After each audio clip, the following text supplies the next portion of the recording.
بسم الله الرحمن الرحيم نحمد ونصلي على رسول الكريم السلام عليكم ورحمة الله وبركاته.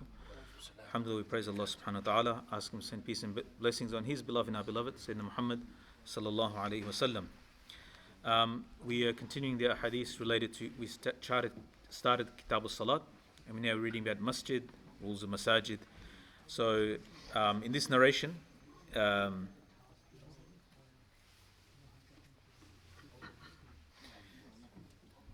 that it's making a masjid into a house or a house into a masjid. Imam Malik narrated from Ibn Shihab, narrated from Mahmud Labid. However, at the bottom it says this is a mistake. It's actually Mahmud bin Rabi'.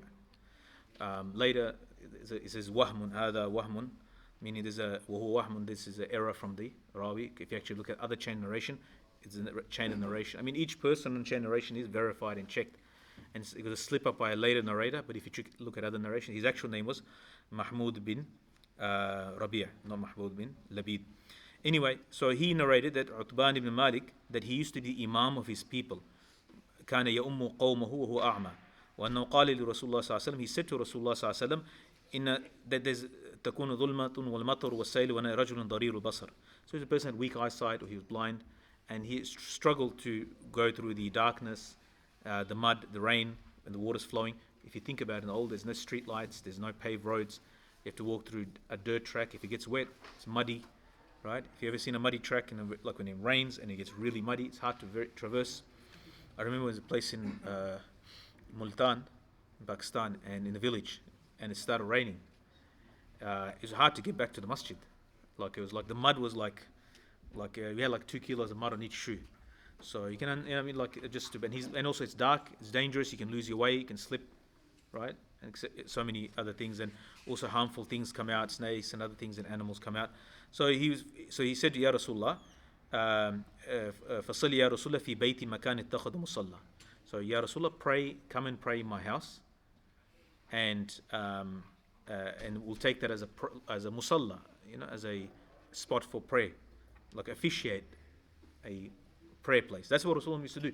Many other narrations as well, where he used to go to, like a new masjid was built in a village or community, he would go pray there, then that would be like officiated as a masjid. فَجَاء رَسُولُ, he went, he said, أَيْنَ تُحِبُّ أَنْ أُصَلِّي? He said, where should I, Rasulullah said, where do you like that I pray? فَأَشَارَ إِلَى مَكَانٍ مِنَ الْبَيْتِ فَصَلَّ فِيهِ رَسُولُ اللَّهِ صَلَّى. So he pointed a place in the house, and Rasulullah prayed there. Hisham bin Urwa, Malik narrated from Hisham bin Urwa, who narrated from his father Urwa, that Rasulullah said, "Ij'alu min salatikum fi buyutikum." Make some of your salat, from your salat, make some salat in your houses. And there's another narration: don't make your houses like graveyards, right? We should do. And Rasulullah was prayed his sunnah at home. Mind you, if we imagine like the Masjid Nabawi, those who have been, you'll see it's roughly about the old masjid. It's not too bigger, it's like the half. This is half of it. So if the member, if you see where the grave of Rasulullah is, that's where the house of Rasulullah Aisha radiallahu anha's house, right? And you see where the member of mihrab is, then it's like it's not that, it's similar sort of distance like this, it's probably that far. So Rasulullah he used to go in his house, he used to pray his sunnah. Some of us are traveling, sometimes if we go home, we forget, by the time we get home we've forgotten we prayed sunnah on it. We have to get in the car, we have so many extra steps they have to do, park the car, you look at the phone. I saw something the other day, as a YouTube video on notebooks. There's a guy, he was talking about the benefits of a notebook as opposed to doing it on a phone. The problem with the phone is we've got like 50 other things, smartphones, that are distracting us. That's why we're very unproductive on phones. There'll be a little notification, there'll be something else will come up, it's colorful, it's made to distract. While a notebook where you write your thoughts, ideas, or epiphanies, or for creative people, they're planning their things, or writers, they write their ideas and so forth, it doesn't go anywhere, it's always there. And there's no distractions in it, right? So although the technology is amazing of a phone, obviously it's more complex to have a phone, but it's actually kind of a musibah, because there's like 50 distractions, other things and we quickly just shift over and surf, and they've designed the apps in such a way, with the color schemes, or the social media ones especially, or like Reddit, all these things, they're designed in a way, the scroll feature is made specifically that we don't get off it. All right, they've got psychologists and people that are experts designing this. Documentaries made on this that you can watch. So anyway, So praying the sunnah, we should pray it immediately. We should pray it after the fard. And in the Hanafi fiqh specifically, it's prayed before even all the adhkar, awrad, salat. So the awrad, adhkar that we do after salat, usually we do it after maghrib usually, as I said, and do it most brothers. But in the Hanafi fiqh, you should do it after the sunnah muakkada. So for example, maghrib, a person gets up, does salam, maybe astaghfirullah, astaghfirullah, Allahumma tassalam, does dua, get up, pray the sunnahs, then do all the tasbihat, subhanallah 33, alhamdulillah 30 times. Why? Because if you read the hadith and so forth, there's two views on this. So the Hanafis take a view that not to do them, it's not to do it, but it's to do it after the sunnah rawatib, that's given an emphasis. The rawatib, right, they're important. Anyway, other than that, other nafil prayers, like the masjid is a place of salat, but also our homes are a place of salat as well. And Rasulullah's salat in his house was much longer than the salat in the masjid. In Aisha, he used to read Wattini was Zaytun, short surahs, as we know, generally. He used to read those type of surahs. If you put all the hadiths together, they're very short surahs that he read in Aisha. But himself was reading Surah Baqarah, Al Imran, in salat the whole night. The next section is it being makruh, disliked to pray in the, you could say, the watering area of the camel, and permissible to pray in the paddock or the resting place of the sheep or goats. Malik narrated from Hisham bin Urwa, who narrated from his father Urwa, that a man from Muhajirin said he did not consider it anything, that he did not consider that an issue, lam yara bihi ba'san, that he asked Abdullah bin Amr ibn As radiallahu anhu, can I pray in where the camels gather and they have the water place for them? Abdullah bin Amr ibn As said, no, but you can pray in where the goats, the sheep are. The sheep are, they come back in the evening, and that's where they rest. And yeah, I mean, obviously the obvious thing is that it says karahiyah, not being haram, is makruh, for cleanliness purposes.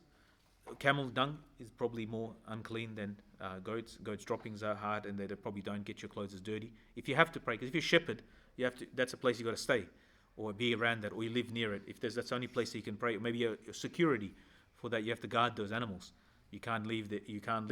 So there's a spot. Or if you want to pray nafil, somebody there, that's their part of their life, right? Like the animals are not in farm in wherever we get our meat from, Allah, in Gippsland or something, So no, the animals live with them, next to them, in their houses.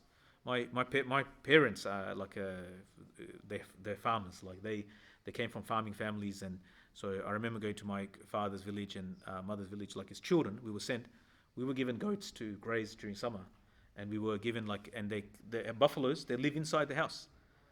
They've built a room inside. There's like rooms inside, in the side of the mountain, right? And at the back is buffaloes, So they keep him inside, and they take him outside and bring him back inside. And I remember once the buffalo, it fell from the hill, because that's not a natural climate for where we're from. It's not a natural climate for buffalo. It's right up in the mountains. So a buffalo fell and broke its legs. So what do they do? Straight away the knife comes out, and there's no vets there to come and fix your buffalo. The knife came in that's it. Everybody's getting meat tonight. There's no meat there. There's no they don't have meat. Now everyone's kind of happy, kind of sad about it, but also happy because the meat's they got to get some red meat. So anyway, this is part of. I mean, some of these things. Sometimes we read things in hadith and it doesn't make, and there's no reality to our lives. And even farmers in Australia, they're not like farmers, subsistence farmers. Anyway, this is talking about where you can pray. So he's allowed to pray.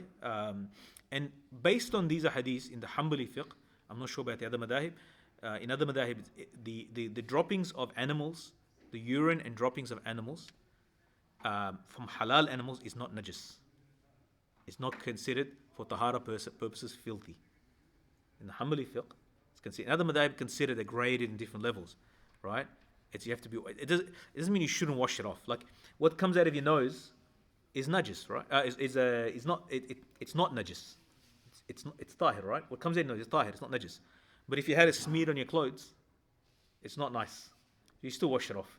Similarly with this, So it's according to the fiqh al-Hanbali.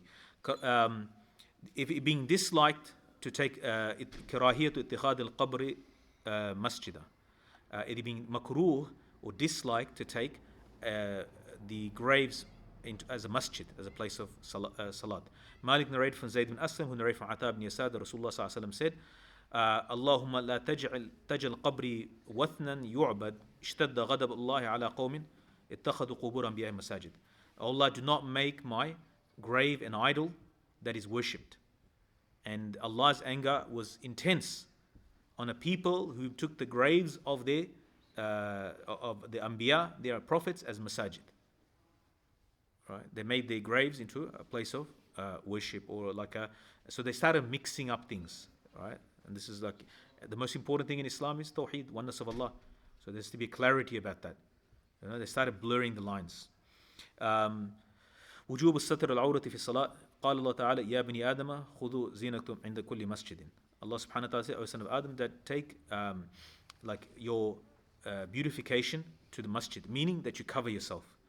And what's the zina here talking about? The beautification is talking about the covering of the awrah, something that should be worn over your body that covers the nakedness.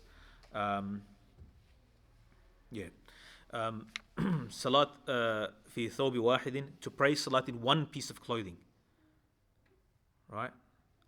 Like one shirt, like a jalabiyah, let's say thawb. That's a one cloth that covers up and lower garment. That's the only piece of clothing that you have. Imam Malik narrated Ibn Shihab that Sa'id Musayyib narrated, that he narrated from Abu Hurairah radiallahu anhu, that he asked Rasulullah sallallahu about salat in one clothing, one garment, one piece of clothing. Like this is two, right? We're wearing usually a lower garment and an upper garment, right? But one piece, we're wearing like 4 or 5 probably, but one garment. Rasulullah sallallahu alaihi wasallam said, "Awali kullikum thawban." Do all of you possess like that?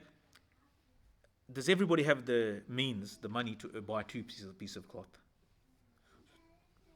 Like Rasulullah said something about the lowest strata, lowest level of society.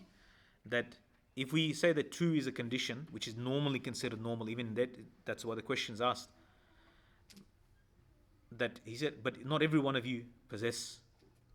It's like saying, like, can all of you, can everybody afford 2 sets of cloth? I mean, no. And the answer, of course, is no. There are some people so poor they only have 1 piece of cloth, right?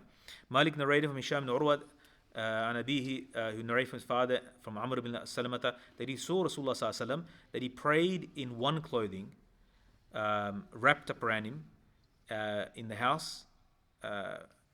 That he wrapped up in it, in the house of Salama radiallahu anha, his wife. So it was on his shoulders and wrapped around like a sheet, like we call it chadar, rida. Like he wrapped it up, but in a way that he covered himself in that, right? But it was on his shoulders, like sort of worn like a lungi, sarong, but like worn in a way that covers the whole body. Imam Malik narrated from Ibn Shihab, that narrated from Sa'id Musayyib, that he said, Abu Hurairah radiallahu anhu was asked, can a man pray in one piece of clothing? And he said, yes. I guess, do you do this? He said, yes, I pray in one clothing. Sometimes my clothes are on the clothes hanger, like when they're drying. Think about that. He only had 2 sets of clothes.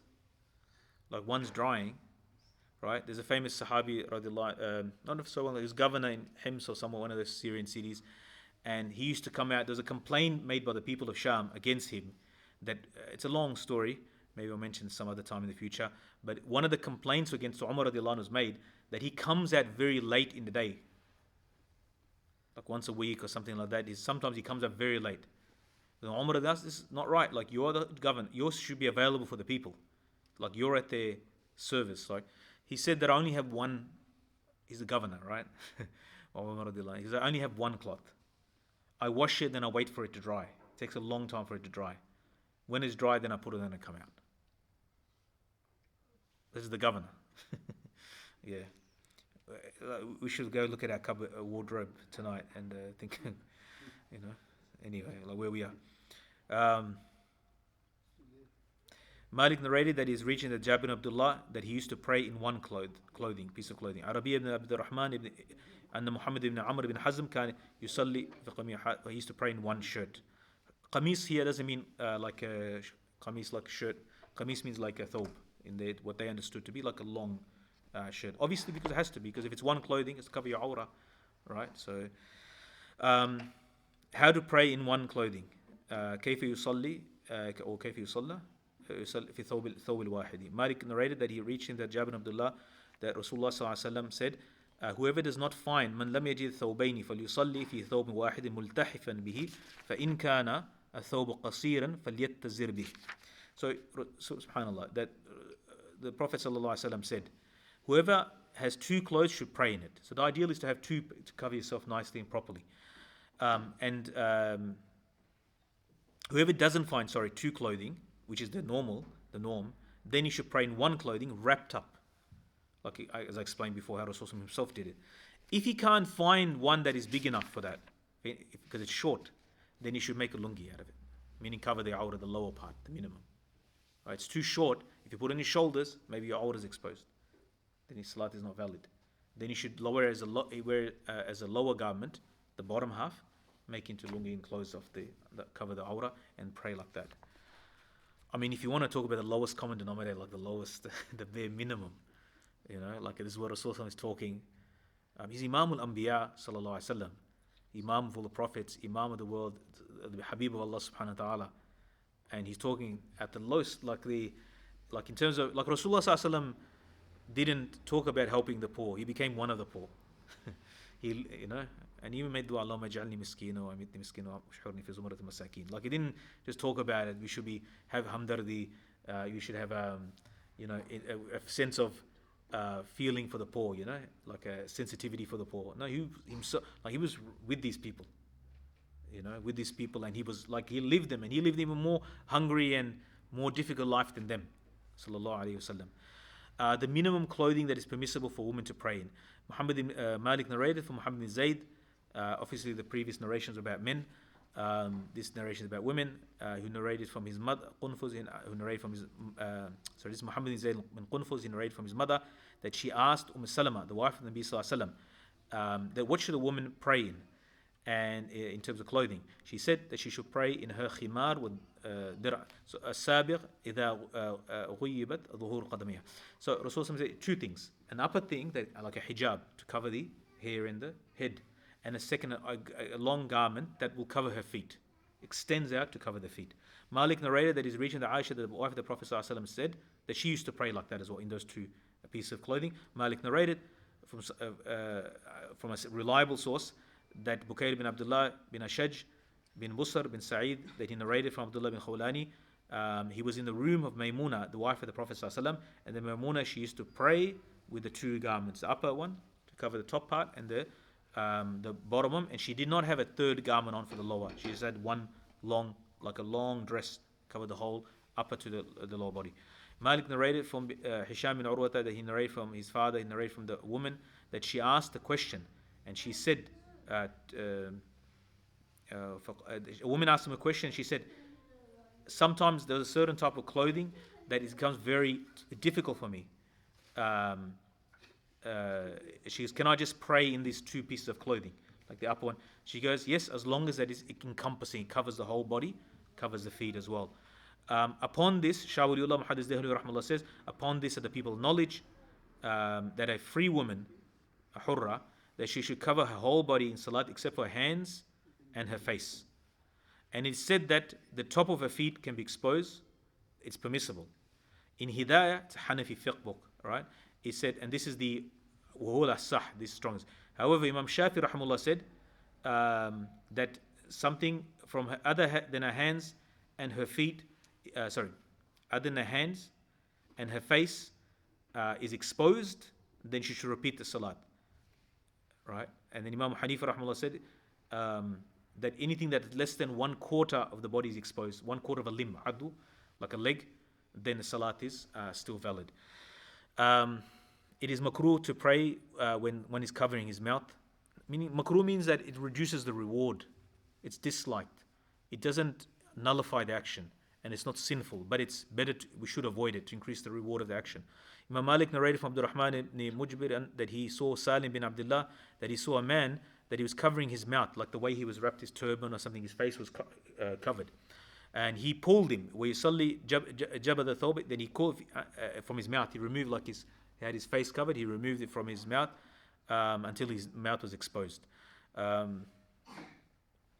and then he mentioned Khattabi said that كان من عادة العرب تلثم بالعمائم على أفواه فنهوا عنه ذلك في الصلاة. The Arabs had a habit when they were tied to turbans. You see like today in Tawariq in North Africa, Northwest Africa, you see the Bedouins and they have these turbans that they try. The women expose their face, but the men they cover their faces. But anyway, so he pulled it down. And the desert Arabs, they used to wear this because even traveling the desert, it covers, it stops the sand and so forth. It being disliked, كراهية الثوب يشغل المصلي بحسنه. It's makruh to pray in a clothing that makes one distracted. By the beauty of it distracts you. Imam Malik narrated from who narrated from Abi Alqama, that from Aisha, the wife of Nabi sallallahu alaihi wasallam, that she said, Abu Jahm gave a gift. Abu Jahm bin Hudayfa gave a gift to Rasulullah sallallahu alaihi wasallam, and a shami khamisa to shami, a cloth, and there was a marks in it, and he prayed salat in it. When he finished, he said, return this cloth to Abu Jahm. He goes, when I looked in it, when I prayed in it, fakana yuftadinu, like it was distracting me. Right? Imagine us. If Nabi Sallallahu Alaihi Wasallam, like we're putting the most fanciest, I don't know, we've got designs on our prayer mats, Kaaba, we sing all sorts of things in our prayer mats here. I'm not sure if that's the right way to design our prayer mats. Put more scenery, that we get busy with. Wallahu alam. Malik narrated from, we should try to learn, because we have to leave our eyes, it's open, should be open in Salat, maybe not decorate it so much, at least on the floor in front of us. Like here, everybody wants to bring their frames. Look at all that. The ones that we didn't want to hang in our house, we bring in the masjid. The one we're going to read off. My father, rahimahullah, used to say that people bring their old cutlery to the kitchen. He said, like, the ones they couldn't sell in the garage sale, they brought to the masjid. So they give it to the masjid. But you're supposed to buy brand new, you're supposed to spend the best of what you have for the house of Allah, obviously. But we should, alhamdulillah, is not too bad here, but I've seen in masjid overseas some places, like it's like a gallery. Like so many things are put in front, like for distractions. So we should think a little bit, because our salat is not about the carpet or the building, or we should make the masjids, generally the rule is to make the masjids in accordance with what? According to the standard of our houses. Generally, this is a general rule to remember. But at the same time also, it's a place of khushu', it's a place of concentration, it's a place of salat and connection with Allah, so we should remove the distractions. We should minimize the distractions. Wallahu alam. That was and khamisa was a cloth from silk or from wool that has got marks in Ambajaniya. There's another narration that was there. There's a place, Manbaj. There's a city, I think in Syria, and they used to come from there. It was like a material that was brought from another place. And the last narration for tonight, it being mustahab to take a sutra for a worshipper in the desert or the like thereof. Malik narrated that he's reaching that Abdullah bin Umar, that whenever he was traveling, he used to use the saddle as the sutra for his salat. Sutra means a barrier, so people don't walk in front of him. Right? Imam Malik narrated from Hisham ibn Urwa that his father, that he used to pray in the desert, ila ghayri sutra, without a sutra, because no one there, right? وَعَلَيْهِ أَقُلْتُ عَلَيْهِ أَهْلِ الْعِلْمِ. So sutra is not compulsory, but if you're in a crowded place, like here, some people, they insist, right? Today, as I was asked before, so these, they came right at the back, like, pray at the front. I told them, come pray at the front. It's not haram to pray here, because you're praying there, then, we have to wait, you want to lock us in and stay in we get more reward for staying in the mosque, inshallah. But you put us in a position now, like we have to. So if you're going to pray at the back, put a chair in front of you, so people can walk in front, make it easy for people. There's a difference of opinion amongst the fuqaha. You can walk one saf in front, 4 safs in front. Better to avoid all the ikhtilaf. Come pray at the front. It's more reward in the front, number one. Number two is, if you're going to pray at the back, don't go right. So brothers go right at the back. You can't even walk behind them. I don't know where they. So there's a place to stand. Put something in front. There's so many chairs. They put the chair in front and use that as a sutra, as a barrier, so that people don't walk in front. So one saf is okay? Look, the madahib different. Some say three zira, which is about 150 centimeters. Others say 1 saf or 2 safs. And some safs is 4 safs. Others say that no, more than 4 safs in a big masjid is excused. Like if they're praying over there, you walk in front. But nobody likes walking in front of somebody praying. I think this is something that is we out of respect we don't do it even at a distance. Usually Fridays when we have to move things. Yeah, and I think we shouldn't do it like people should pray. Just should be thoughtful and considerate of the others. Pray in a spot. It's not that hard to do. And like the worst, most egregious form of this is in the Haramain. I get it during Tawaf. I get it, in the Haramain. Like I get it during Tawaf, and it's very hard to move and so forth. But the ones that do it unnecessarily there, they're just walking through safs because they can. It's crowded. Like they don't want to wait. There's enough room. You can wait. You never have to walk in front of people. Like in Masjid Nabawi, for example, you don't have to do it. If you just have a little bit of sabr to let people pray Sunnah 2-3 minutes, you can comfortably walk out without having to walk. People just walking right in front. If we apply the Hadith, if somebody walk in front of you, you can strike them. Yeah, you can strike them. A few of those, and those guys will never walk on the safs maybe again. Wallahu alam. But because we develop, we in the Haram, Masjid al-Haram is different because it's very hard tawaf and you're trying to move and it's very awkward sometimes. But don't do it unnecessarily. Like if there's a darura you can't get through or something, that's a different story. The rule's not different there, though. The rules are not different, but sometimes it's hard to move. Like there's In front of the Kaaba, they say that you can walk in front of somebody. no. Really? So what It's only out of necessity. Only out of necessity. Like you can't just stroll in front of people and walk in front of them. Who said that? Like no, you do people doing tawaf, aren't they, around there? that's what I'm saying, because that's a necessity. People doing tawaf. You try to avoid as much as possible, but there's probably excused. But other than that, I had a friend I actually mentioned in high school. He was somebody walked in front of him. This is like 25 years ago. He walked in front of him. He already gone past. He grabbed him, made him walk back in front of him again. But anyway, so don't do that either. But anyway, Allah give us understanding, tawfiq to practice and avoid this, inshallah. Subhanallah bihamdi, subhanakallah bihamdika, nashhadu an la ilaha illa anta, astaghfiruka wa atubu ilayk. Subhana rabbika rabbil izzati amma yasifun wa salamun alal mursalin, alhamdulillahi rabbil alamin.